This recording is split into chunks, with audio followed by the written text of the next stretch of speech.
ক্যাঠায় তুই টার্গেট করলো ওরে আমি খাইছি তোর আর কলজা হাত দিচ্ছে আমি তোমার কলিজা কলিজা জান পড়ান একটা কিছু বুঝালো আমি কি আর অত ভাষা জানি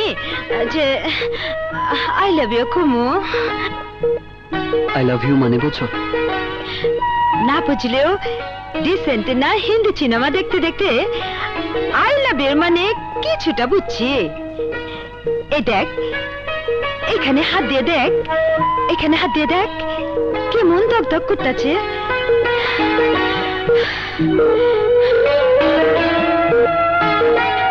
যখন হচ্ছে তুই গুলি খাইছ তখন বাবা সালের মাজারে মানত করছি আমার হিরোর জান কিছু নয় বাবা সালে আমার মানত পূরণ করছে তরে আমার বুকে ফিরে দিচ্ছে মিসু